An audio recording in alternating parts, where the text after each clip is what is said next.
যাচ্ছি আবার ডলার ট্রিতে দুটো তিনটে জিনিস কেনার জন্য, আর তারপরে যাব সেই আবার বার্লিংটনে, কারণ যেই জ্যাকেটটা কিনেছিলাম সেই জ্যাকেটটা ফেরত দেবো, কারণ ওই জ্যাকেটটা পরে অতটাও ভালো লাগছে না। তো ভাবলাম আর অন্য কিছু যদি জ্যাকেট নেওয়া যায়, তো সেই জন্য ওটা ফেরত দিয়ে অন্য কিছু নিয়ে নেব। আজকে দেখা যায় এখানে সিস্টেম ফেরত মানে রিটার্ন সিস্টেম নেই, মানে পুরো রিফান্ড হয়ে যাবে, মানে এই জ্যাকেটটা বদলিয়ে পুরো টাকা দিয়ে দেবে। যদি ভালো না লাগে তাহলে অন্য দিন এসে আবার নেওয়া যাবে। তো ডলার ট্রি থেকে কিছু জিনিস নিয়ে বার্লিংটনে চলে যাব। চলো যাওয়া যাক।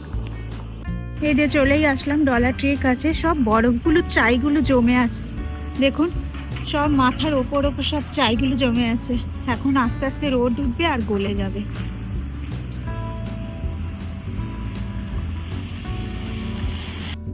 আজকে ডলার ট্রিতে আসার মানে হলো ওর বার্থডে আসছে সামনে, তো কিছু ডেকোরেশনের জন্য কিছু জিনিস কেনাকাটি করতে হবে।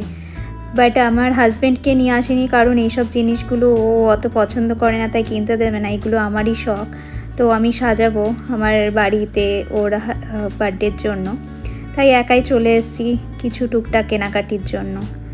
এখানে জানেন তো সব কিছুই $1.5 পাওয়া যায়, মানে যা উঠাবেন সবই $1.5।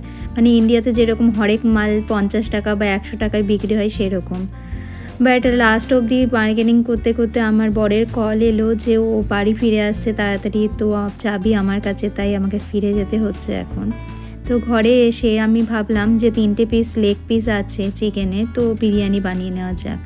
তো বিরিয়ানি বানানোর জন্য বিরিয়ানির মশলা আগের থেকেই ছিল, তার মধ্যে একটু দই আর শুকনো লঙ্কার গুঁড়ো, গরম মশলা, একটু গোলমরিচ আর একটু কাঁচা লঙ্কা আমি দিয়ে দিলাম, কারণ আমরা একটু ঝাল বেশি খাই সেই জন্য। আর স্বাদ মতো নুন দিয়ে দিলাম, তো একটু ম্যারিনেট করে রাখলাম। সাথে বিরিয়ানির এই এসেন্সটা দিয়ে দিলাম, খুব সুন্দর একটা ফ্র্যাগরেন্স বেড়ায়। তো এটা 2 ফোঁটা 3 ফোঁটা দিলেই হয়ে যায়। তো এটা দেওয়ার পর আমি ম্যারিনেট করে কিছুক্ষণ রেখে দিলাম। ততক্ষণে আমি পেঁয়াজটাও কেটে নিলাম একটু বেরেস্তা বানানোর জন্য।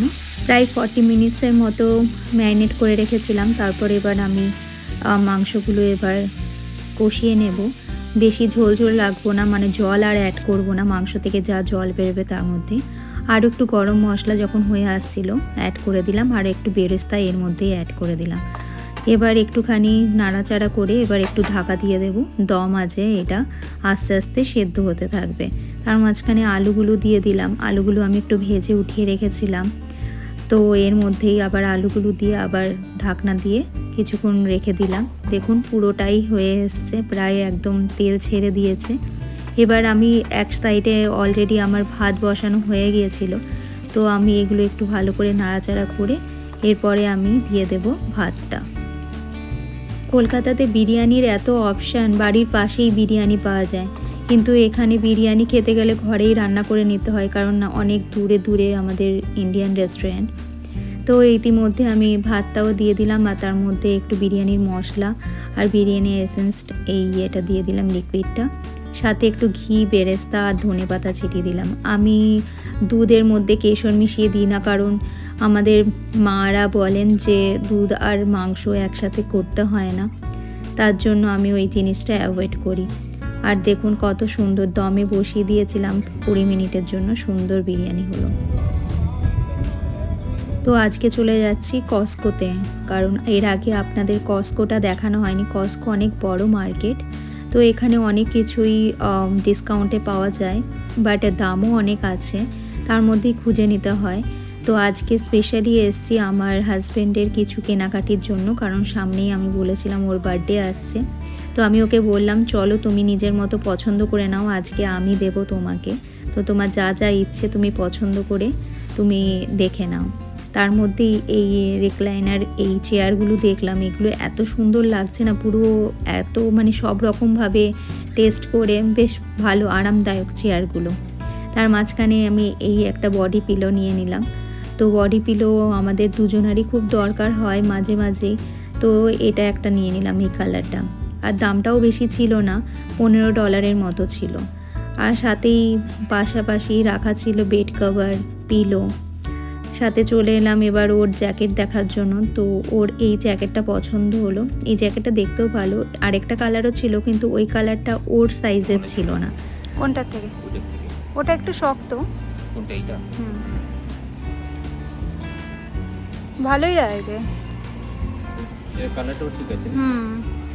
সাথে আরেকটা জ্যাকেট চুজ করা হলো এই কালারের, কারণ ওর সব ডিপ ডিপ কালারের জ্যাকেট আছে। তো আমি বললাম যে একটা হালকা কালারের জ্যাকেট নিয়ে নাও।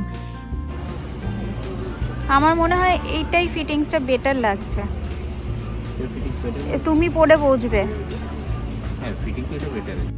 এবার শপিং করতে এসে কোনো মেয়েদের কোনো জিনিস পছন্দ হবে না সেটা কি হয়?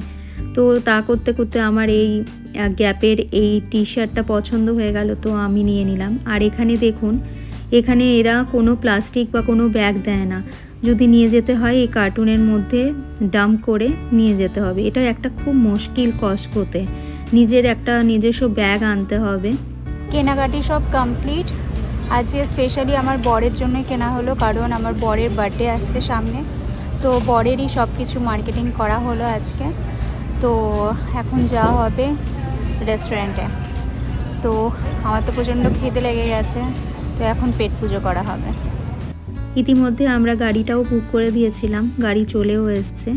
তো আমরা এগুলো রাখার পর আমরা সরাসরি এখন রেস্টুরেন্টেই চলে যাব, কারণ দুজনেরই আমাদের প্রচণ্ড খিদে পেয়ে গেছে। তো আজকের ডিনারটা বাইরে থেকে করেই সারবো। তো আমরা যাচ্ছি বাড়ির কাছে একটা ইন্ডিয়ান কুইজিন রেস্টুরেন্টে, কারি হাট বলে।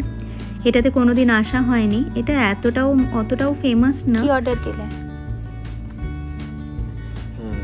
চিকেন বিরিয়ানি আর মটন কারি স্পাইসি, ওকে, আর গার্লিক নান। ঠিকই আছে। এই রেস্টুরেন্টটাতে আজকে প্রথম এলাম। আমরা আপস্টেয়ারে বসেছি। সারাদিন ঘুরে ঘুরে আমার মাথাটা পুরো ব্যথা হয়ে গেছে। আর গাড়িতে আসার সময় এত উগ্র একটা পুরো ফ্র্যাগরেন্স ছিল, তো আমার মাথাতে এত যন্ত্রণা স্টার্ট হয়ে গেছে। তার সাথে আমার একটু মাইগ্রেন পেন আছে, এত উগ্র গন্ধ আমি নিতে পারি না। তো কারণ কাজ টাজ পুরো বন্ধ থাকে, তো একটু মাথাটা আমার ধরেই গেছে। আর সারাদিনও ঘোরাঘুরি হয়েছে। তো ফাইনালি আমরা এখন রেস্টুরেন্টে চলে এসেছি। আর আজকে ডিনারটা সেরে ব্যাস বাড়িতে গিয়ে রেস্ট। আজকে কোনো কিছু নেই, আমার ছুটি।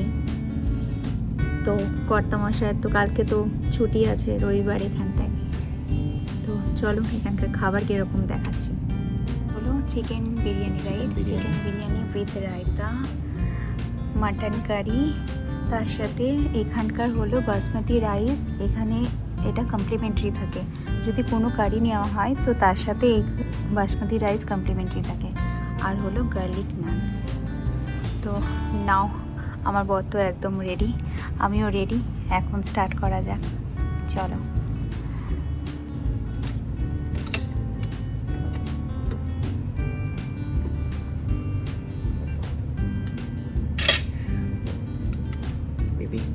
আমার বর আমাকেই সার্ভ করছে। এই রেস্টুরেন্টটা অ্যাকচুয়ালি নর্থ ইন্ডিয়ান রেস্টুরেন্ট। তো যারা ওনার ছিলেন তারা এখানে ছিল রেস্টুরেন্ট, তারা খুবই ভালো মানুষ, খুব ভালো করে কথা বলছিলেন, ব্যবহারটাও খুব ভালো ছিল। তার ছেলে আর তার বাবা মিলে এই রেস্টুরেন্টটা চালান। তো খাবার দাবারও খুব ভালোই ছিল, এতটাও বেশি রিচ বা তৈলাক্ত বেশি ছিল না, পুরো ঘরের খাবারের মতো ছিল। তো বেশ সুন্দরই ছিল, একদম ছিমছাম খাবার। এখানে কমপ্লিমেন্টারি অ্যাজ এ ডেজার্ট ওরা পায়েস দিয়ে গেল। এর আগে আমার হাজব্যান্ড এসেছিলো, তো বললো যে এর আগে ওরা জিলেপি দিয়েছিল, তো এইবারে দিল পায়েস। অসাধারণ খেতে ছিল পায়েসটা। এখানে জানেন তো প্রথম কোনো রেস্টুরেন্ট বললো তারা ফ্রিতে ডেলিভারিও করে দেবে, কারণ কারিহাট আমাদের বাড়ি থেকে বেশি দূরে নয়। তো ওরা বললো যে উইদাউট এনি চার্জেস তারা ফ্রি ডেলিভারিও ওরা করে দেবে। তো এই বিদেশে এসে ফ্রি ডেলিভারি কোথাও পাওয়া যায় না, তো তাও ভালো এরা করে দেয়। তো কখনো যদি ইচ্ছা না হয় রেস্টুরেন্টে না আসার, অনেক সময় এরা ডেলিভারি চার্জ প্রচণ্ড নেয়। তো এখানে ভালোই হলো, কখনো কখনো যদি অর্ডার করার ইচ্ছা হয় তো এখান থেকে করা যাবে। গাড়ি করেই আবার চলে আসলাম, স্টার্ট হয়ে গেছে। চলুন তাহলে ভিডিওটা আজকের মতো এখানেই শেষ করছি। দেখা হবে নেক্সট ভিডিওতে। সবাই সুস্থ হন, ভালো থাকবেন।